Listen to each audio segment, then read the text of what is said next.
Thank you for welcoming us into your home once again. I'm Father Thomas Dubé, Marist priest based in Washington, D.C. You may recall that we finished up last time with what John calls the touches, expressly dealing with the most intimate union with God on earth. There's nothing like it, as we indicated last time.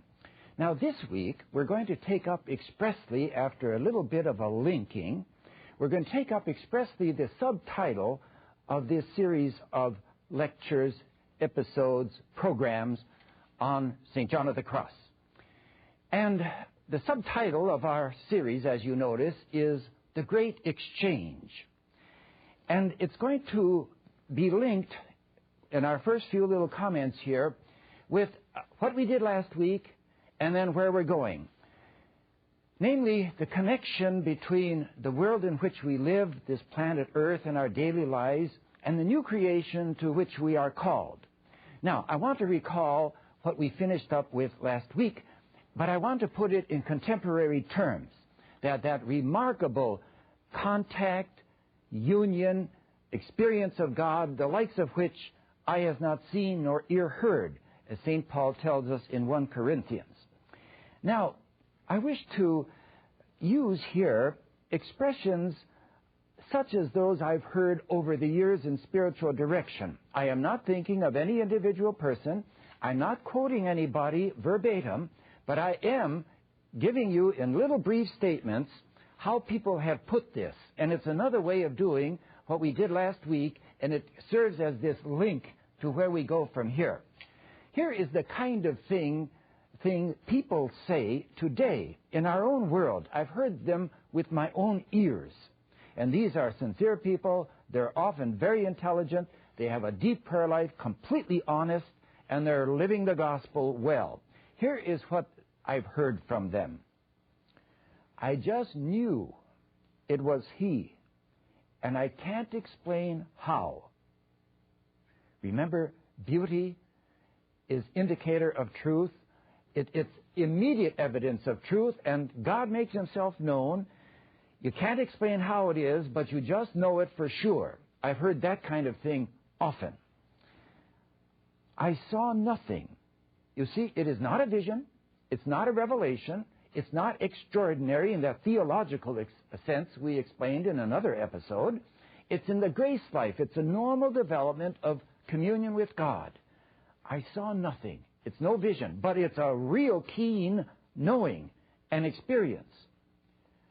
It was utterly unexpected and out of my control to extend it, which shows you that this is not self-induced. The person cannot start it. As Teresa brilliantly put it once, you cannot acquire the least speck of these deep experiences of God. And it's completely out of your control to extend it. Even the more delicate ones, the beginning ones, you can't begin them and you can't extend them. They're entirely given by God. And often, as this formulation put it, unexpected. It can happen while somebody's peeling carrots. It could happen teaching a class, although I don't know if it's quite that frequent that way. St. Philip Neri had that problem saying Mass. He could not speak at Mass sometimes because he would just overcome with this contact with the Lord. He would just have to suspend operations for an hour or two. Another formulation I have heard, all of a sudden, there was a burning love. I did nothing to get it. There were no reflections beforehand. It's not self-induced. It's not an emotion. It's way beyond an emotion. And it's a love experience, a burning love. That's one of these touches of a particular type. I can't forget the experience. It's indelible. Often it's indelible. If it's the kind of touch John was talking about in our segment last week, indeed, you don't forget about it. Another way it is put, time went by and I didn't know it. It could last for a while, and the person, when one kind of comes out of it, you don't lose consciousness or where you are, usually, and all that sort of thing. But it's a timeless kind of thing. In that sense, and the person doesn't know how long it lasted, often. What delight! You can't imagine it. See, there's no delight on earth. No delight on earth at all that compares with this. Can't be imagined. That's what Paul is saying. Eye has not seen nor ear heard. You can't even imagine what things God has in store for those who love Him. And then the last kind of thing I've heard, wow, what must heaven be like if He can do this on earth? Now, these are formulations that I've heard with my own ears, just like this. I've just summed them up in these few statements of what St. John of the Cross is talking about in those touches we dealt with last week. Now, our link. This brief summary of these profound experiences of God can serve as keys to where we go from here. The divine touches, these deep experiences of God, link what we have done in the course thus far, our series of lectures, and our next section, which we now take up in this segment, the Great Exchange. And the Great Exchange, of course, as the very name implies, indicates that there is a price to be paid for these experiences of God. And I'm going to go in great detail what that entails and why it is so utterly reasonable, not only reasonable, indispensable, given our human situation. We're not in heaven yet. We're working out our eternal destiny and salvation. And you will notice as we go on through the Great Exchange that actually it implies authenticity, that a person really is authentically living the gospel, is being transformed, not only in prayer life, very much there, of course, but also in the nitty-gritty of daily activities. And this is why you find this extraordinary holiness in the saints. Now we are ready for the Great Exchange, the subtitle of our series. Introductory ideas are a good way to begin. And I want to suggest to you several introductories even before we get to the question of the Great Exchange. And the first idea is that God never asks for mere negations. He's utterly positive. But because you and I live on planet Earth, because we are wounded, there are negations in the spiritual life. But He never asks just for that. For example, the Evangelical Council of Poverty, which monks and nuns take on, it's a council, it's not required of everybody. It involves a negation, of course, but it's not a mere negation. People want to be poor, in fact, frugal in lifestyle because of many good things that come to them. When religious, for example, have a rule of silence, it's not merely a negation. And by the way, we all need some kind of silence, as Scripture itself indicates. We've got to stop making noise once in a while and gather our inner life together. But the point I wish to make at this moment is that while in the Great Exchange implies negation, and we'll be spelling this out in detail, it's not merely a negation. It's in order to get something much better. Now, this deep experience of God, profound prayer life, to which, again, we are all called, does not happen out of the blue. It's not automatic like a soft drink machine. If you put the right coins into the Pepsi machine or the Coke machine, and if it's working properly, you've exchanged money, and out plops the soft drink. And so also, while it's not automatic, we do not grow into this deep communion with the Lord simply by formula or formulae. And this is one of the big differences between our contemplation, Christic contemplation, and Oriental. It's methods that they give you to get to a certain awareness. Ours is completely different. It's a communion that God Himself gives us, and it is not automatic for several reasons, one of which being that God is not to be manipulated by anybody's techniques. He's divine, three divine persons, and persons do not want to be manipulated. You don't, I don't, and certainly He's not going to be manipulated by anybody's techniques. So that's our first introductory idea, that God is not asking negations for their own sakes. It's always in view of positive, something positive, much better. That's why we call it a great exchange. Second introductory idea, exchanges are everywhere in human life, not only in the spiritual life. People are naive who think that they can acquire a great degree of holiness and a deep prayer life simply by techniques. And that's the way it's usually taught in my experience. Unfortunately, that doesn't work. We've got to exchange everywhere in human life. For example, if you want a car, you will have to exchange money. And by the money implied work to get the money. You've got to have both of them somehow for the exchange to happen. If you want success in life, say success in the meaning of the term adequate livelihood, you're going to have to study. You're going to have to prepare yourself. You'll have to learn some skills. Those exchange again. If you want health, there has to be an exchange. Doesn't happen out of the blue. You need exercise, proper diet, and so on. It is true likewise in the New Testament, not surprisingly at all. You cannot, said the Lord himself, serve God and mammon. There's only one end, one purpose in life, and that's God, and all the rest are means to him. But you can't seek two gods at one time. Little idols, as I've been calling them in other segments of our series.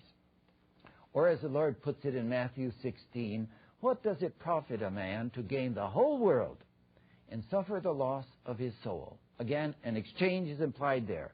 If you want your eternal ecstasy, which is a very good definition of heaven, then there's going to have to be exchange. Give up all self-centeredness. Our third introductory idea to this great exchange, negatives in life, therefore, are unavoidable. Any positive choice implies a negation, can't be helped. For example, if a young woman has a number of young male friends, and she's beginning to think which one might be the one that I would like for husband, she's going to have to make an exchange in her mind first, and then in reality. She can't marry two people at one time. And so there has to be an exchange. There has to be a negation. If I say yes to this one, it will have to be sorry, but no to the other one. This is the way things are. If you have $15,000, $20,000, and you would like a new car, probably need one maybe, and you know also that your roof needs to be patched, it's leaking, you're going to have to choose one or the other, supposing you can't have them both at this time. And so the positive choice necessarily implies a negative to it. It was naive, therefore, for people to say 2 or 3 decades ago, it used to be the popular thing to say in religious circles, that, oh, I like the joy idea of the gospel and this freedom and so on, both of which are very valuable realities. But I don't like this negative humility, and self-denial and obedience. I don't want those things. Those people were naive. Not only they did not understand the gospel, they don't even understand the human situation. Only God can be completely positive with no negations whatsoever. You and I necessarily must live with negations. That's part of our human situation until we get to the eternal ecstasy. That brings us to our fourth introductory idea. Namely, each one of us is choosing our eternal destiny in all the nitty-gritty choices of daily life. In our human relationships, in our worship, in earning a living, in recreating, whatever we're doing, listening to this program right now, and I giving the talk. You and I are all of us working out our destiny, so that if in my choices, if in your choices, we're choosing to be self-denying, we're choosing altruism, we're choosing to make self-sacrifices, to be obedient and pure, and use things not selfishly, not in a miserly fashion, and we deal well with one another, we refuse to quarrel, Even if somebody wants to quarrel about it, we're not going to quarrel. We'll discuss this amiably. But we're making our destiny. We are either becoming lovable people or we're becoming hateful people in all of our nitty-gritty choices. We're doing it right now, you and I. We do it all the time. So that we're becoming more and more beautiful, more and more good, more and more transformed, as Paul puts it, from one glory to another, or we're getting worse and worse and worse. And unless we repent, if we've alienated ourselves from God, therefore really from one another, unless there's a repentance, we are making an eternal disaster. So in that sense, and that's what we mean, we choose our heaven and our hell. We are finished with our introduction to the Great Exchange. We haven't even really defined it yet. We're going to take up the subject, which has several little traits to it. I'll tick off rapidly, not to be critical, but to realize that what we take up now is very seldom explained, and that's the first trait. And I don't say that to be negative. I say it because it underlines the importance of attending to what we're doing. Because it is not often explained, the Great Exchange is very much misunderstood. Again, I'm blaming nobody. If there's anybody to be blamed, it would be we who are supposed to proclaim the gospel do not proclaim this and explain it as we ought. This subject is also decidedly unpopular with the worldly world. Mostly, I should like to think, because they really don't know what it means and they don't understand why it is crucial. But nonetheless, it is not a popular subject. Next, this subject, the Great Exchange, is thought to be special to John of the Cross, implying that, well, other saints don't talk about it and other theologians don't, you see, and so it's kind of considered John's property. That is not so. It is completely in the New Testament, and it is taught by all the saints I know of. But John's great contribution is the detail with which he spells it out and explains it. He's just a master of this, as he is also of these deep prayer experiences with God. This subject is prominent in the New Testament, and we shall notice as we go along. And the last little trait I should like to tick off rapidly. This Great Exchange means very deeply a tremendous amount of sense. It makes sense in plain English. Once you understand it and where you're going and why all of it is so. I'm referring, therefore, to detachment and attachment. And that is what we're going to explain in considerable detail right now. I've said that the subject is usually misunderstood, most likely, principally because it is not explained adequately. And so we're going to explain here some of the terms that John uses. I want to mention them, and we will explain them as we go along. John will say, for example, in his works, we have to give up desires. Now, somebody just reading that without any explanation would say, I can't give up desires. I can't take a drink of water unless I want to desire the water. I won't eat a meal unless I desire to. That's impossible. What John means is what we shall be talking about, and we'll explain it. He has another term that I would just as soon not use today, but he does use it. I would translate it differently if I were translating him. He will say appetites.